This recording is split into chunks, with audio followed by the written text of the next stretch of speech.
Canada and Quebec are secular states and must remain secular states. There is a doctrine of the separation of church and state in the United States. And what that means is there shouldn't be a state church. And yet, it doesn't mean that religious leaders should be muzzled. For the state in this country to go around telling people that they have to shut up, they are seriously violating the most fundamental rights in our Constitution and our Charter of Rights. Could individuals or institutions be charged of discrimination or possibly hate crime for openly voicing opposition to this bill now that it's been passed? I don't know. All of you citizens, whatever you think, you're going to have to honor this as marriage. And implicitly, it seems to me, that means that you accept homosexuality as all right. There's been a question of whether or not someone on the basis of their religious beliefs refuses to perform one of those marriages, whether they'd get into trouble. My view on that is quite clear, and the answer is yes, clearly that would be discrimination. When someone offers services generally available to the public, then they have to offer those services generally available to the public. Protecting religious freedom goes far beyond just protecting the rights of churches and other religious bodies to maintain the traditional definition of marriage. It also means preserving the right of churches to publicly preach and teach their beliefs related to marriage. It means preserving the rights of religious schools to hire staff who respect their doctrines. If you're going to go to a civil servant, a nurse, for example, is an emergency, so sorry, I'm not going to deal with this particular individual.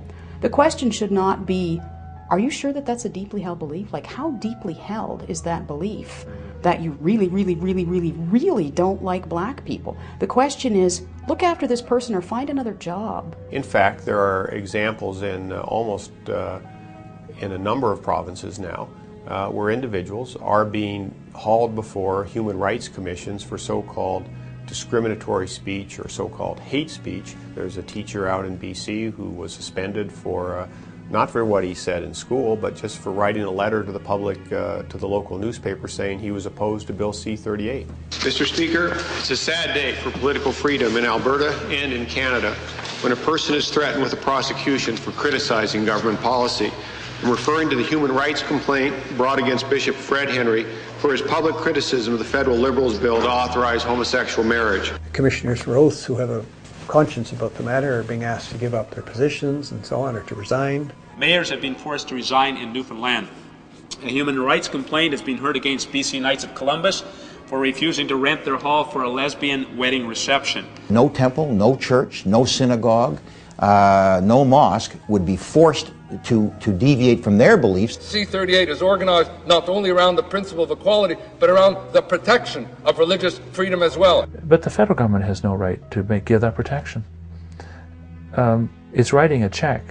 It cannot cash. We've already seen in Surrey, BC, in the Chamberlain case, where parental rights were overridden. They objected to the introduction of books at the level of grade 1 that dealt with homosexual issues and partnerships and so on.